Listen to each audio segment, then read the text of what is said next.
Realno očekував формирање на експертска влада, политичарите и политичките партии надвор од сето тоа. Përfshirja e personave prej bashkësive të ndryshme etnike në kryesinë e LSDM-s, si dhe në listat për kandidat, sipas Zoran Zaevit është reflektimi i konceptit qytetar për të cilin është angazhuar LSDM-ja nëse hyn në qeveri. A keni për qëllim ta ndryshoni kushtetutën nëse dëshironi që ajo të jetë qytetare, ose do t'i përmbajeni asaj që apo ta thënë paraardhësi juaj, sepse këto dy çështje nuk shkojnë bashkë?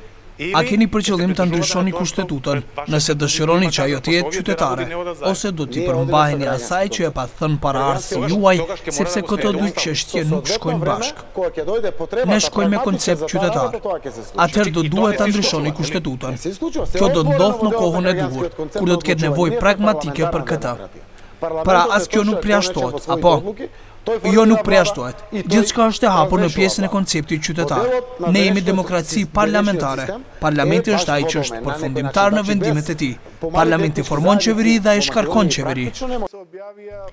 I pyetur se çfarë do të bëjë për çrrënjosjen e ndjenjes së pabarazisë që ekziston me dekada tek shqiptarët në Maqedoni, Zaev tha se do të angazhohet që të gjithë ta duan Maqedoninë, por edhe shteti në mënyrë të barabartë të përgjigjet nevojave të të gjithëve. Jaz verujem në izmerën во тоа и го давам мојот збор.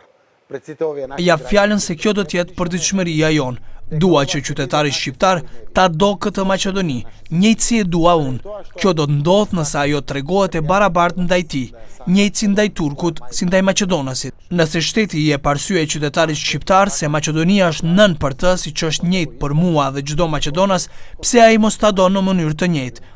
Atëherë do të mund të ketë sukses. Do të jemi një familje, por varet prej nesh.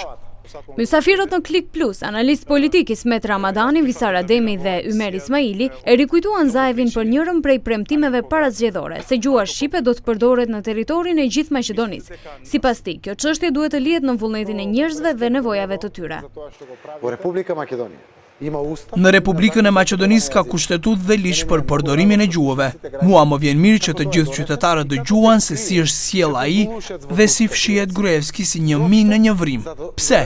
Për të mos humbur pikë politike të maqedonasit. Unë hapur flas për këtë pyetje. Disa thonë, para zgjedhjeve do të humbësh votat të maqedonasve. Nëse fytyra e maqedonasit është e shëmtuar, si avlen, do të ketë edhe zgjedhje të tjera, do të vinë politikanë të tjerë. Tani është koha të hapen këto tema në kohë të varfërisë. Ne kemi popullin më të varfër në botë, kurse nga ana tjetër e kemi partinë më të pasur në botë, ndërsa ne flasim se kush si do ta përdor gjuhën. Zaevi ishte kategorik në pohimin se numri më i madh, rreth 70% e votuesve të fshirë nga lista zgjedhore pas kontrolleve nga ana e Komisionit Shtetëror Zgjedhor janë maqedonas e jo shqiptar, siç mendonin disa nga mysafirët në studio. Е со собир на граѓани во секое село, во сите урбани заедници.